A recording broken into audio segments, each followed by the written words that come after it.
Hello everybody. Welcome back to the Uprooted podcast. Thank you for tuning in. If you watched all of them, thank you. If you haven't, you've seen one, whatever. As long as you tapped in, I appreciate you. Again, this is your girl Ruta, aka Hannah. If you really want to know the story about that, it's on the page. Feel free to look that up. Today we're going to talk about, being habesha and Black in America. And I have a great panel with me. These people are dope as hell, and I hope that you learned something from this conversation. So first off, I have my cousin, my day one, from fucking, what do we say, from diapers to... the cradle to the grave. There you go. I got my girl Babu with me. She got her BA in sociology, so I know she about to spit some dope fire for us. Hi, everybody. My name is Babu, also known as Samrawi, also known as Sam. I'm from Oakland, grew up in the town, was born in Sudan, went to undergrad at Sac State, got my BA in sociology, got my master's in public administration, okay? And I work at a nonprofit in public health. Dope. So you feel me? Girls with master's degrees. Hey. You feel me? Because shit, I just got mine too, and that's hard. Right. And also I have the beautiful Miss Ruth with me from coming out of. I'm gonna let her tell you where she's coming out of. Actually, hold on. But this girl's dope. She's definitely on the forefront. I see her activist movements all the time out here in Denver, and I'm gonna let her explain that to y'all too. Thank you. Yeah, so hello, my name is Ruth, Ruth Hyla or Ruth Wadamikayev. I use both. I'm currently a third year student studying international affairs, and I'm minoring in ethnic studies and Spanish at C Boulder. Oh, okay, let me find out. You're trying to be busy. Okay. I'm not even mad though. That's dope. So today, like I said, I want to talk about the idea of us being habesha in America. So most people will use the term like I'm diaspora or first gen immigrant, whatever, Ethiopian, Eritrean, Ethiopian American, African. There's so many ways that people identify. I think what I really want to focus on is kind of why we use all these different terms, and then also why there's such like a conundrum when it comes to those of us who will call ourselves Black and those of us who don't. I personally don't think that one is better than the other, but I do think that there's definitely a discussion that needs to happen around kind of the language that we use to identify ourselves. So for me personally, I know that this journey was one that was long for me. I won't lie. I know that when I was younger, I think I was confused. So y'all could tell me if you were confused too, yeah. But I know I was confused. Like what am I? Because the parents, the family, the community, they were like, you're habesha, you're Ethiopian. So it was very clear. That's who you were. And then you go to school, and some of my friends were like, you're Black, and I didn't really understand what that meant. And then I had other friends who were like, no, you're African. I mean, if we're really being real, they was like, you're African booty scratcher. Mad disrespectful. But it's the truth of what it was. And so I think for a long time, I had difficulty even knowing what I identified as, because I felt like everybody else was telling me what my identity was. So how was that for you two growing up? Do you want to go? No, you can go ahead. Okay. I think it's interesting because like in Oakland, I grew up around as a youngster. I grew up around a lot of Black Americans, and the way that I think about it is that we are all Black, and just like in every race there's like subcategories of Blackness, and it's really like Black people as a whole are divided by Black Americans, Africans, Caribbeans, you know what I'm saying, like different regions of the world. But even in America, like people will try to use the culture like differences, like your culture is just different from Black American culture. But like if you go to the South, the culture of Black people there is different from East Coast, New York Black people. Like the culture is always going to be different based on whatever geographic region you're from. you know. And maybe there are like the crazy part about it is like as Black people, we all have the same underlying struggle. You know what I mean? It's like oppression, systemic, you know, racism, all those things affect all Black people all over the world, you know. Mm-hmm. As a young kid, I felt like, yeah, there was this divide, and it was like kind of like, you know, you guys versus us, or they would always clown, you know, when our parents came through with the funny fits or the accents, the super thick accents, and they're screaming at you to come into the house, and everybody's like, whose mom is that? Like, you know what I'm saying?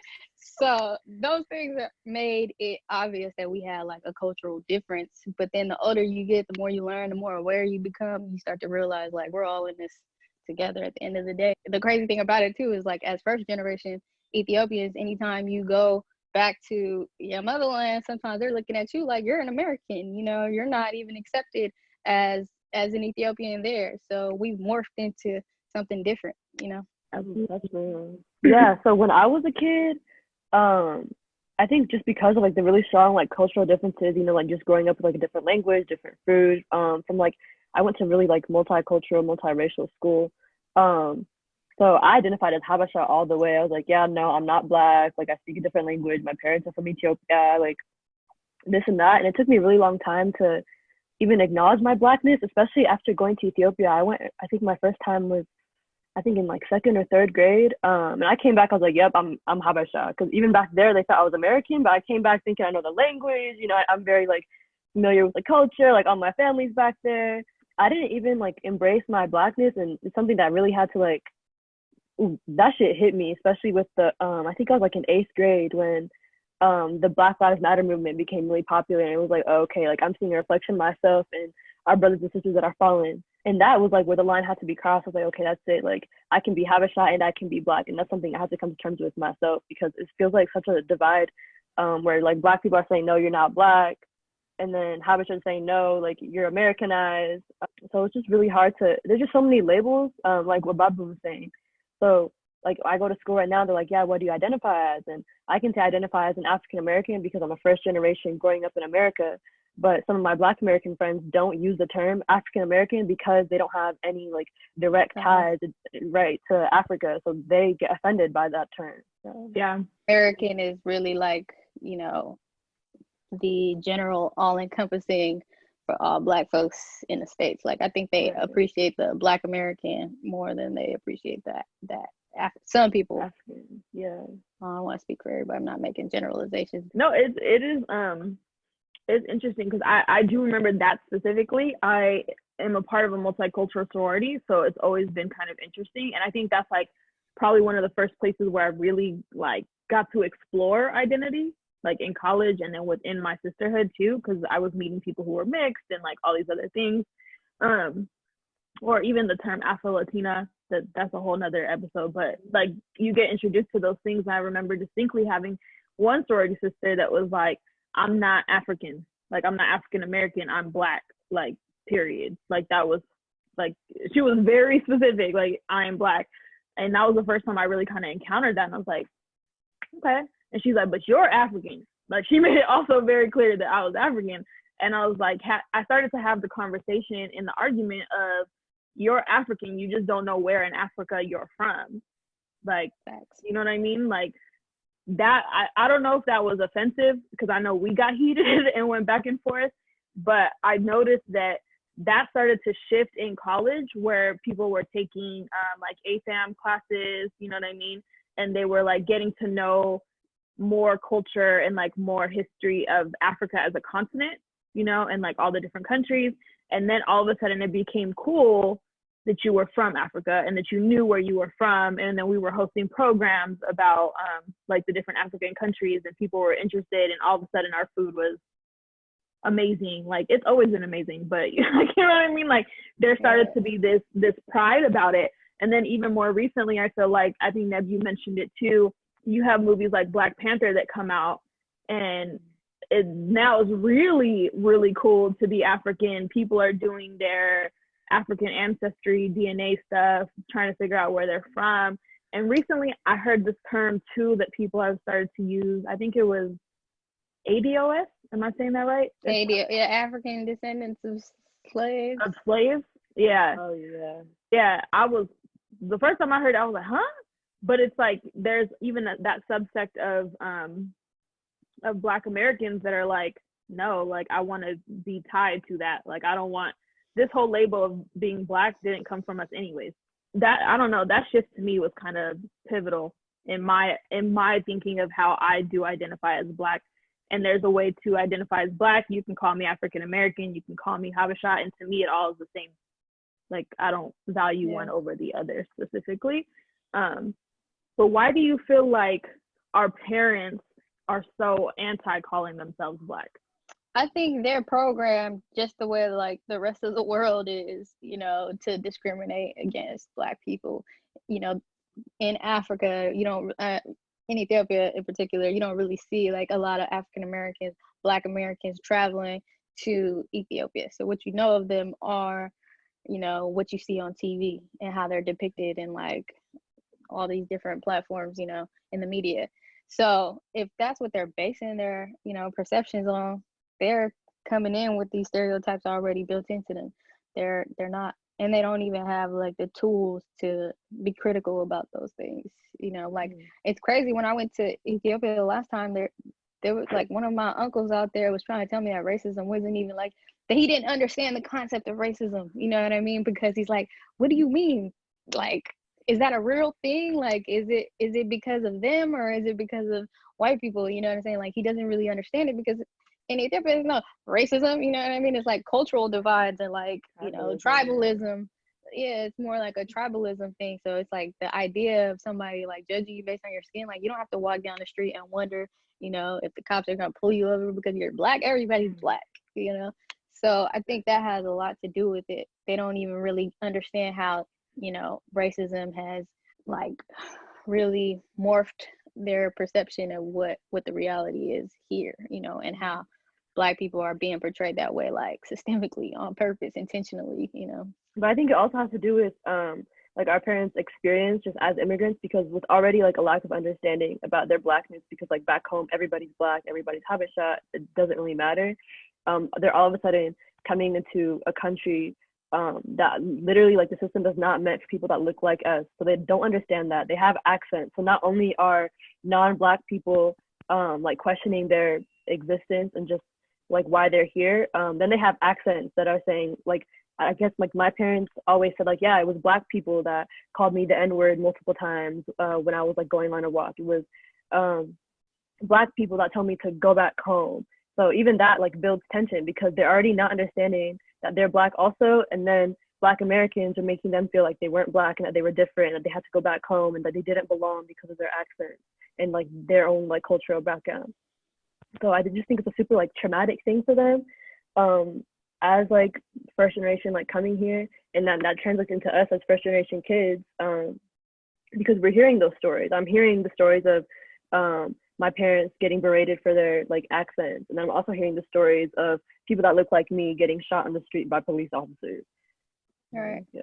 I'm glad you brought it there because, you know, with this week we've had two murders of Black men. You know, I'm sure there's more that we don't know of, which is disheartening. I almost feel like, and tell me if I'm crazy, right? Because this is my theory. I almost feel like our parents feel that by saying that they're not Black and that they're habesha or that they're African, that they're somehow protecting themselves against what happens to Black people in this country, as if a white person can tell the difference.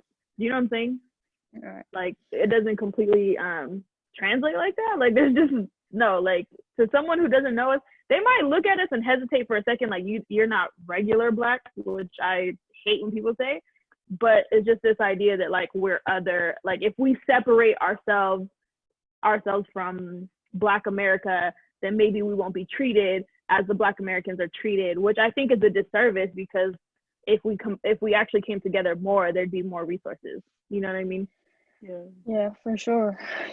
I think a lot of that has to do with the way that Africa is like romanticized and like it's like considered to be this far away, distant, exotic place. And so, you know, the whites are very interested in like all the exoticness of that, you know what I'm saying? And that's what makes it's not like a respected interest.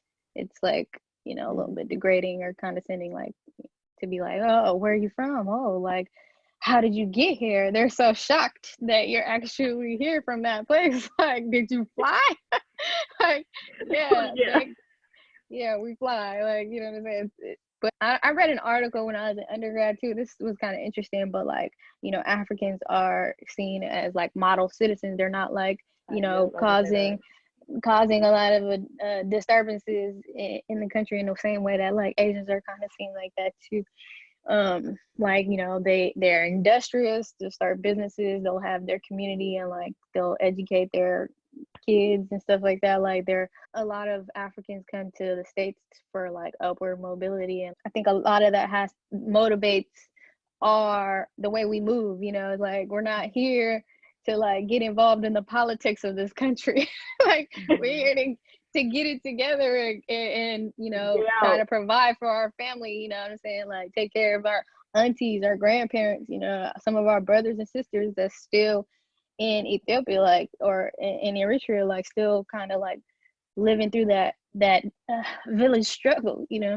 For them, I think what you said, Ruta, is like really good point of them being able to like kind of disconnect from their blackness as if it's protecting them.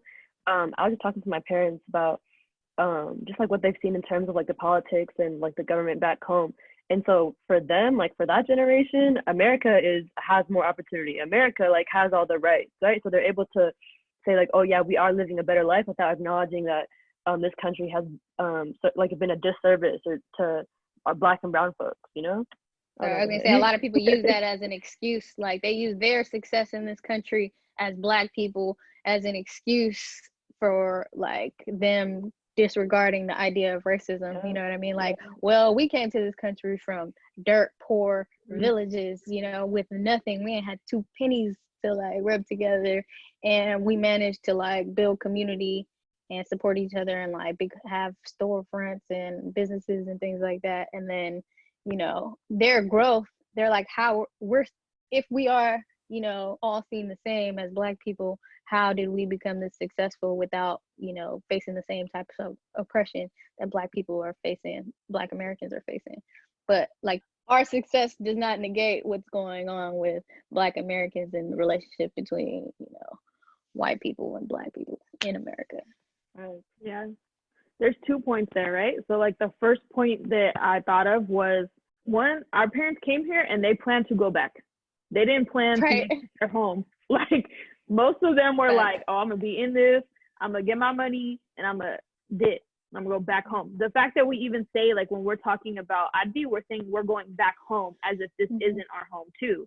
And I think there's that difference too with the generations, right? Where like when I am back home in Adi in Ethiopia, I'm like, I can't wait to go back home talking about the States. Right, I'm like, exactly. I can only do this for months at a time, because it's right. You know what I mean? Like, I didn't grow up with it. There's a reason why I'm not there right now, because I was like, coronavirus, I don't know if I'm gonna get stuck there for a year, and I can't handle that. Like, you know what I'm saying? Like, it's a real thing for us. And so I think that our parents, because they never intended on this being their forever home, like, to the point where they're like, I don't even want to be buried here, you know what I mean, like, type of thing. Like, I think that that's also why they don't get involved, and they don't want to learn about the history, and they don't engage in the community that way, because they don't take ownership of it in any real way. And it's really not going to happen. And I honestly thought that the movement would shift a little bit, because did you guys hear, it's going to make me crazy, there was a habesha man in, I think, Portland or Seattle that was also killed, you know what I mean?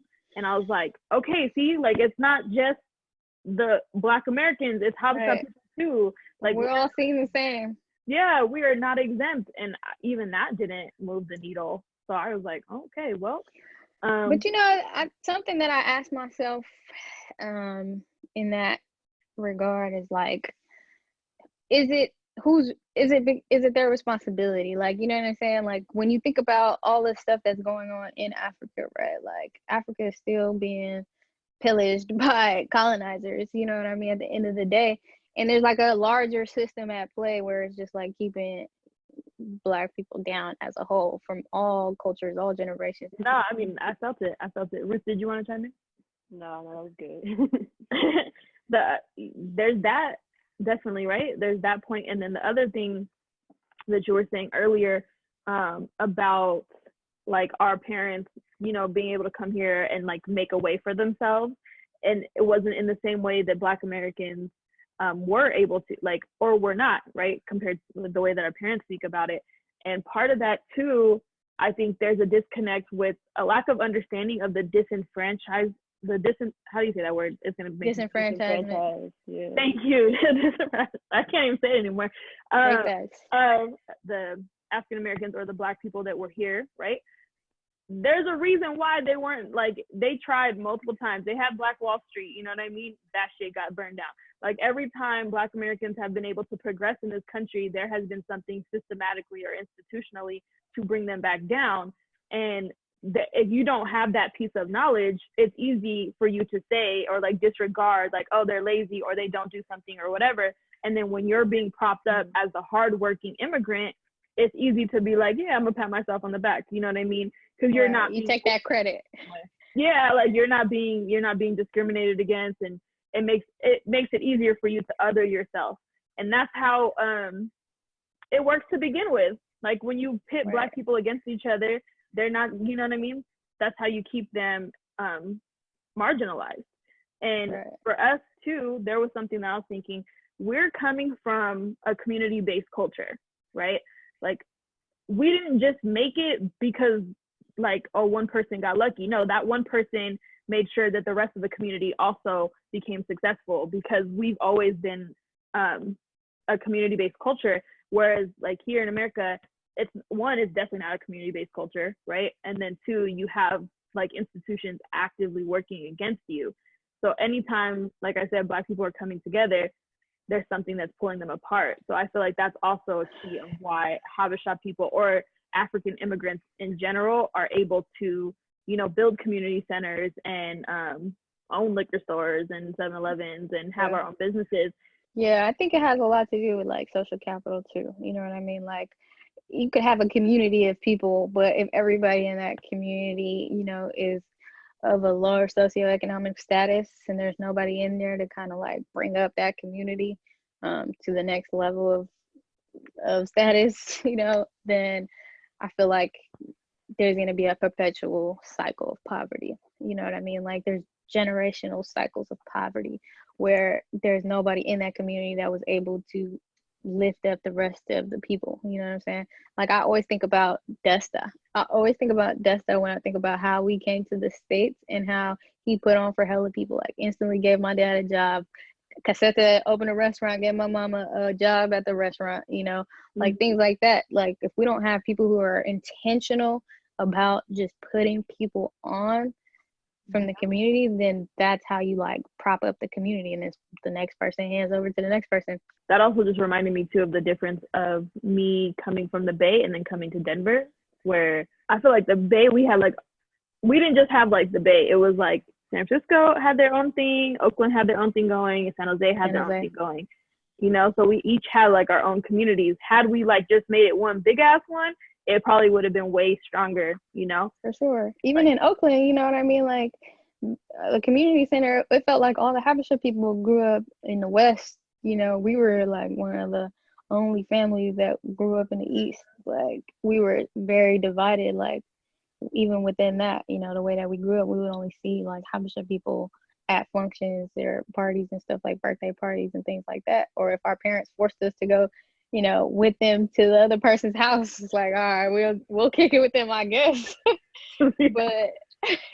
but you know, I feel like me growing up, we weren't really like immersed in that as much as we probably should have been. And I feel like a lot of habesha, when I go to like Las Vegas, they're like thick as thieves up there. Like the community is super tight knit, and that's like all they kick it with, you know. I feel that way about Denver. Ruth, you've been here longer than me. Like, would you say that too?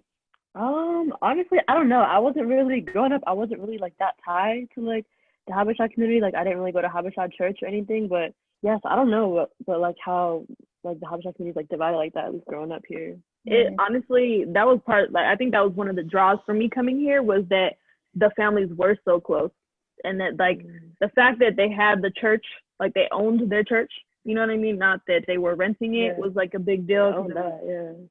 Yeah, we didn't own shit, bro. We have like a community center. They just bought a church like right before I left San Jose. I came to Denver.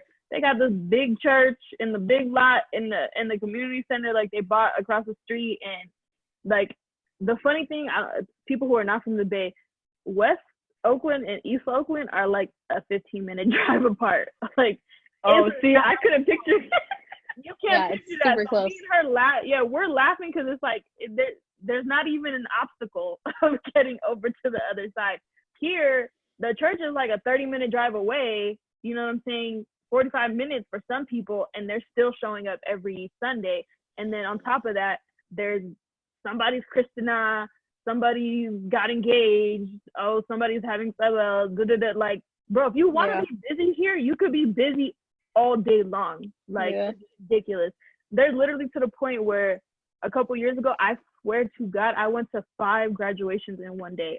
And that kind of brings us into this idea, right, of culture, like where we have such a distinct culture. We have very distinct traditions. You know what I mean? Where we know that is habesha. That is a habesha thing. Like, forget America, Black America. Like, this is habesha. Ain't nobody else doing stuff like this. We're over the top with everything. And I think that's also another barrier of why we're habesha. Like, you know what I mean? Or at least where our parents tried to instill that into you. You're Ethiopian, you're habesha. You're not American. You're not this. Until we got a little older, and then when we gave them attitude, all of a sudden we were American. But you know what I mean? They kind of like took the positive, and like everything else that they didn't like about us was American, just because you grew up in America. I mean, one thing I appreciate though is that like my mom really tries to keep me tied to Ethiopia, you know, one way or another. Like, she got the property out there and stuff like that. Like, she wants us to remain tied to that place in some form, like have a business or just do something so that it still feels like it's home, you know. Mm-hmm. And it really does, honestly. Like, when I go out there, I feel so like at peace. Like, I'm chilling. I really love it. Yeah. Besides the bathroom.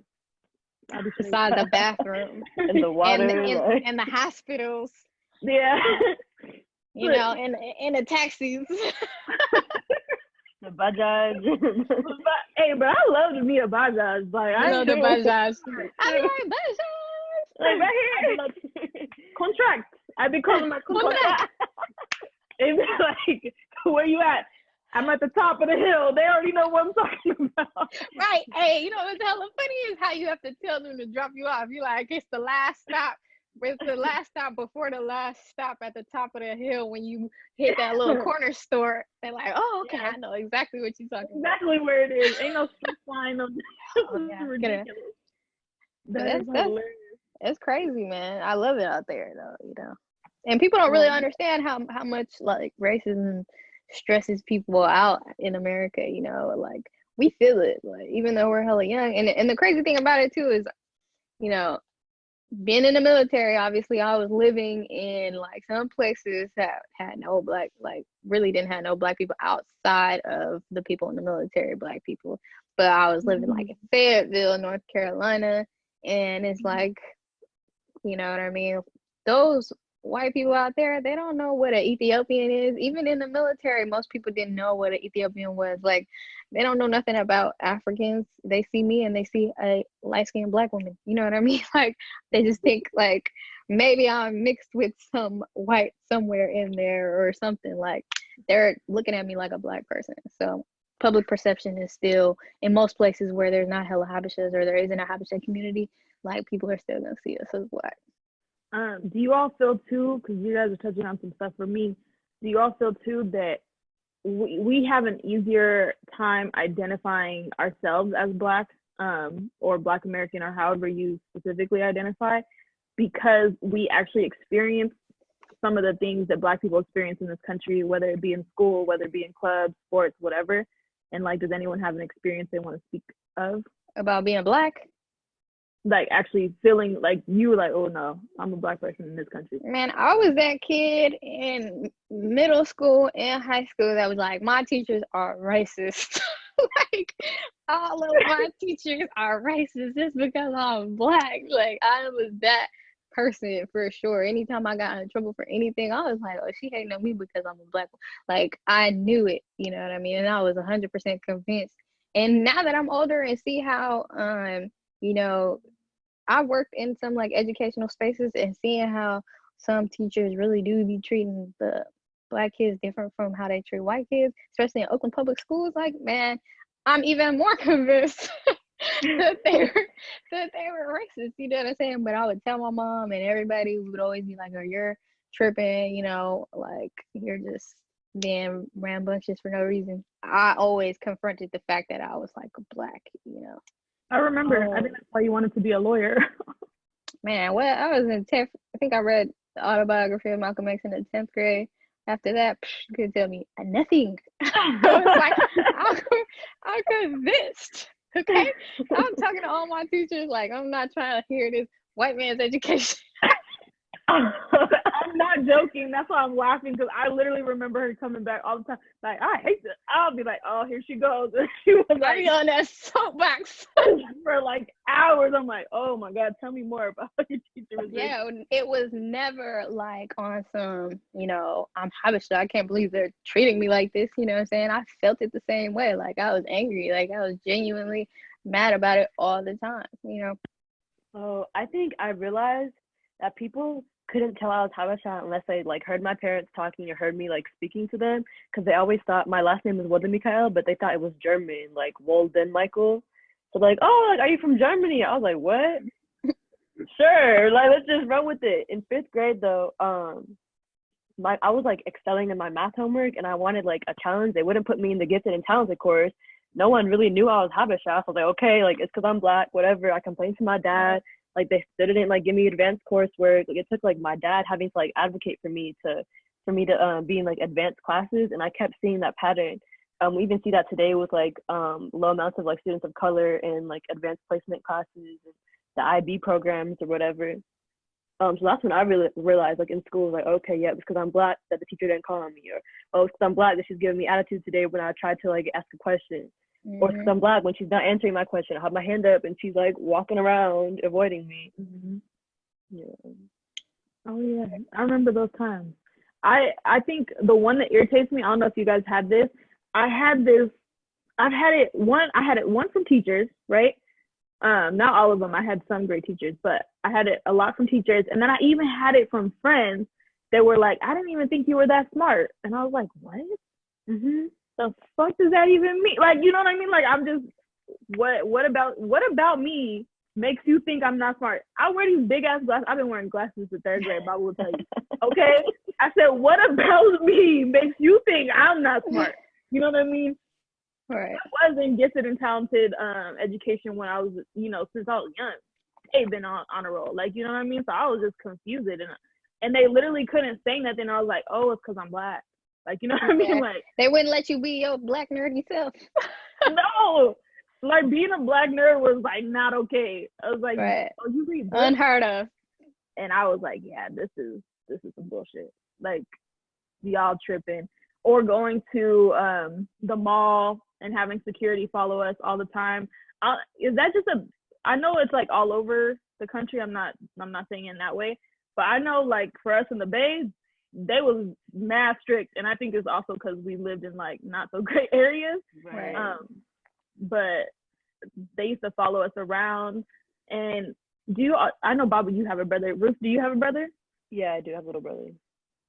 I feel like I felt it the most for my brother. You know what I mean? Like any other kid, had he been white, it wouldn't have been a problem, right? But because he was Black, it was like him and like our other cousins, you know what I mean, that would constantly be harassed by security, by neighbors, people always calling cops on them because they're playing outside, like just simple shit. And like I think I really felt it more as like the protective older sister, that like, you are a Black man in this country. I don't care what mom and dad say to you. You are a Black man in this country, and you will be targeted as much as any other one. And it's been true my entire life. Entire life. I mean, I think, you know, someone was really born in Oakland. You know what I mean? I feel like he really got those like town roots, and he took that with him to San Jose. Like, you know, at least he could blend in with other brothers out here. You know what I'm saying? Yeah. He can't really blend in out in San Jose. You know. Not at all. I think to this day that's why like he's such a private person. He is, and I feel like it's a lot of that has to do with the fact that you're growing up as a Black man in America, and it's not like our father knew what that meant. Right. He like, didn't have like the tools to explain what that meant for him. Because do you guys notice, like, at least what I've noticed, you guys tell me, the like the habesha men, mostly the ones that grew up here, have no problem identifying as Black. I haven't really met too many of them that don't like identify with being Black. Yeah, I think that's true. But you know what?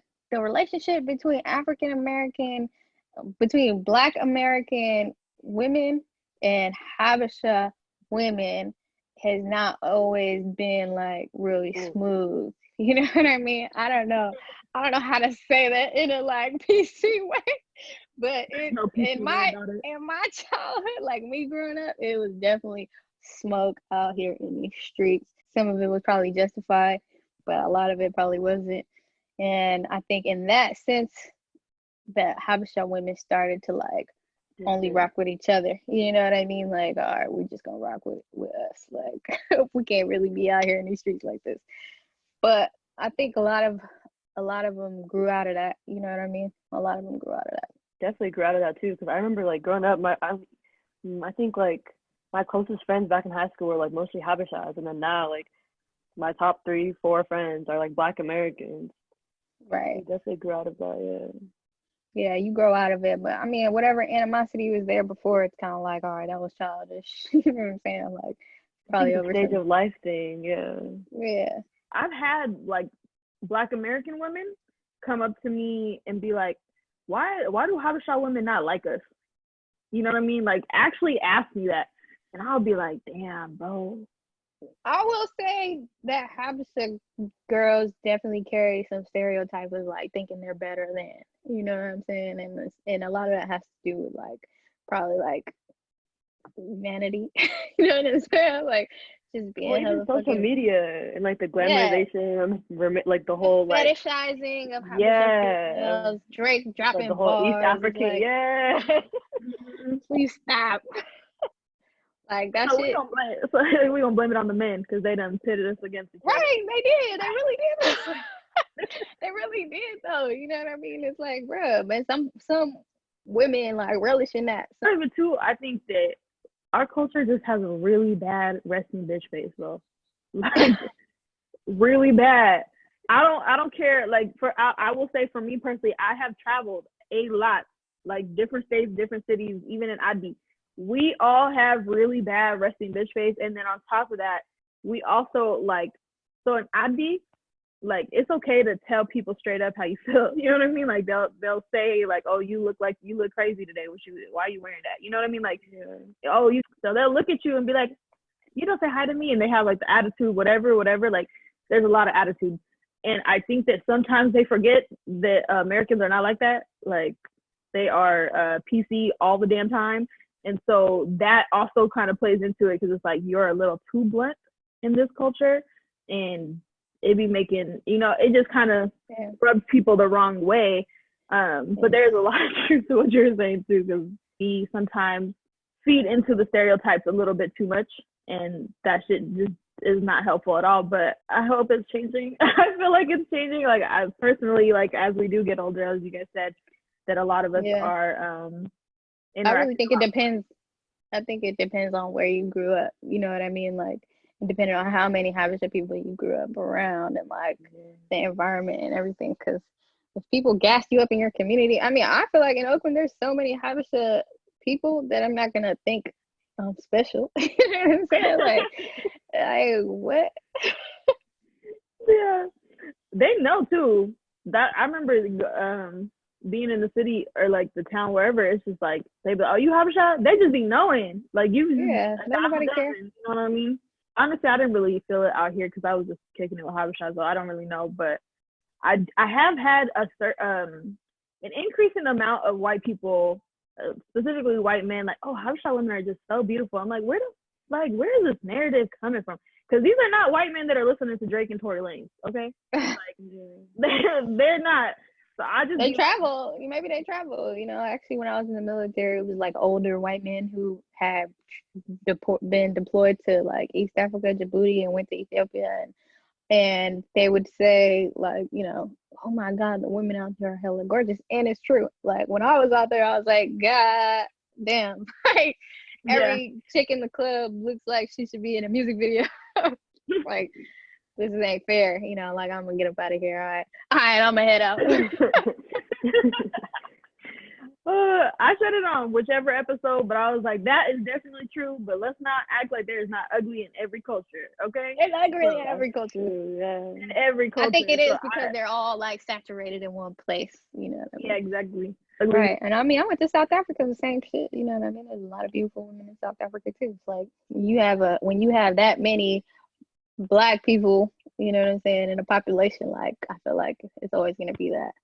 Damn, like they're all hella attractive. Yeah, you're gonna go to whatever the median is, Yeah, exactly.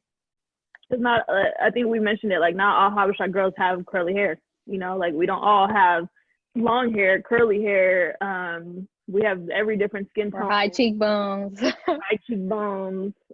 Big old eyes. Not all of us got that. Some of us got, big forehead. Some of us don't. Some of us got normal looking ones. Right. Whatever the case is, but all of that to say, like, yeah, we do have some distinct features that you could point out, like you look like you're from somewhere not here. Like you look like you're a foreigner or whatever in some way, which also makes you think like, okay, well, they think I'm from somewhere else, so like I don't have to identify as being Black, like, oh no, like you if you really wanted to, some of us could really pass for like mixed, and then you can kind of walk into that privilege, which you're still brown, so there's really not much there that's gonna take you far, but to each his own. I did want to say too, because I know like Ruth, when I reached out to you, you had some specific feedback about the language that we were using on the podcast and then even on the live that kind of had you like, oh, like, was there anything specific in there? I think we touched on it earlier, just like on the dangers of like labeling and like separating ourselves from Blackness and like how we talk. Because even like I do it, I'm like, oh yeah, like Black people, as if I'm not Black myself. So we need to be careful. Like, are we talking about Black Americans? Are we talking about like Black people as a collective? Just the whole like African diaspora. Like, there's just so many labels where it's hard to generalize in these types of conversations. Especially because I'm very excited, like habeshas have like a really like a strong history of separating ourselves from Blackness. So in this new generation, like, are we gonna continue that, or are we gonna be like, okay, yeah, like, I don't know, this depends on how we identify and just the language we use. Because though I think the one word I forgot is like when we're like salentis, like, and then that's even dangerous too, we use it so we use it so interchangeably. And like those of us in the culture, we know what we're saying. Like, we know that we mean those people who, like Black people who are not habesha, like we know that that's how we're saying it. But from someone outside looking in, it's easy for them to be like, oh, they're othering themselves. They think they're better or whatever. Like, they're trying to downplay us. And it's like, no, maybe some people, I will not speak for everybody, but I know that like specifically when I use it, I'm just trying to like differentiate between a habesha person and a non-habesha person. Right. So yeah, just because it's like culturally, like I'll say some things in the habesha culture that don't apply to the American culture. And then the one thing I want to kind of end us on too is I was talking to Agazi on the phone. Shout out to him. We were talking about this as well, and he was like, it's a contradiction to not identify as Black, but like enjoy Black culture. Ooh, there we go. Like hip hop and the fashion, everything. Yeah. Right. Yeah, like everything else you do, like you use the N word too. Right. That part. Oh my God. You know what I'm saying? I don't know. I use it a lot, so but I say I'm Black, so I don't really have a problem. But we use the N word. What did he say? He's gonna be so happy when he watches the episode for me even shout him out. But he was like, You eating the soul food, you doing the dances, you rapping the lyrics, you know what I mean? You're living the life. You parts of the culture. It's like we enjoy that part, but then we try to be like, but we're not black, you know? 100%. You can't do that. Especially with the N-word part, there's already this argument. Every time I go on Twitter, there's something like, oh yeah, like if you're not a Black American, you shouldn't be saying the N-word, whatever. So if we're gonna identify as Black, if we're gonna live like a Black life, like walking around America, then how are we gonna separate ourselves from our Blackness and then say the N-word? That just blows my mind. That also reminds me too. I almost think that us, what's the other country? It's Ethiopia and is it Liberia? Like the two countries that were never colonized. Yeah. I think that's another layer of why it's easy for our parents to be like, we're not Black.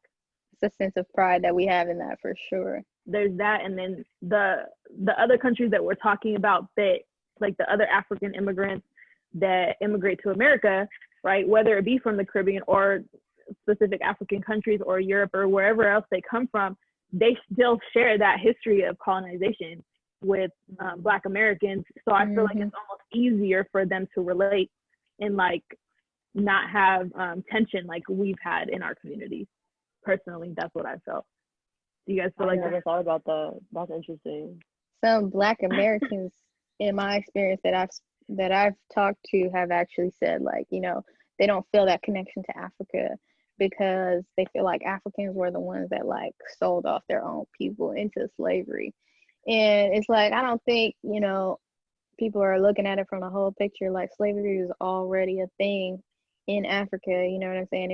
It just looked different, you know, and it wasn't like slavery for life. It was indentured servitude, which they already had in Africa, you know, and a lot of it was, you know, slavery as a punishment. I think that Africans from those countries that were where slaves were sold, or enslaved people were sold off, I think that they were bamboozled themselves. You know, they were tricked by these colonizers themselves, by these slave owners themselves. And it's like kind of short-sighted to be like, well, y'all were the ones who sold us off. It's your fault we were even sold off into slavery, you know. But it's like, that's not really looking at it at the whole picture. Yeah, there's a lot more to it. There's literally like they were exploited for like their natural capital, their physical capital, their human capital. Right. And they were hunted too, you know what I mean? Like they were being hunted too in Africa. It's not just that they were being hunted in the States or in Europe or in the Caribbean. Like they were hunted in Africa first. Like yeah, and not everyone went willingly. Okay. Right. Facts. I really only put that thought together when like as we were talking, because I never even thought about that. Like I remember I think when I got to college, I noticed like all the Nigerians were in like Black, like BSU, Black fraternities, you know, this, that, and third. Like they seem to like easily like just, you know, blend in with just Black Americans. And I just always remember feeling like a little bit uneasy, where like, because I've had so much experience where I've been like pushed out, like, oh, you're African, whatever, I'd always be like not completely comfortable, because I was like, oh, I know one of y'all gonna be like, you're not Black. And I just was not trying to have that argument.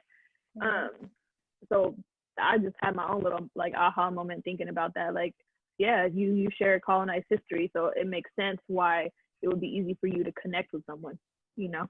And we're not here. Everyone's experience is different. That's important to say. Like everyone's experience is different. Where you from matters. You know, how you were raised, how old your parents were when you came to the States, or when they came to the States. Like all of that matters. Exactly. So, like I said, I'm excited to put this out, see what the response is going to be, and thank you. I'm so happy. This is cool.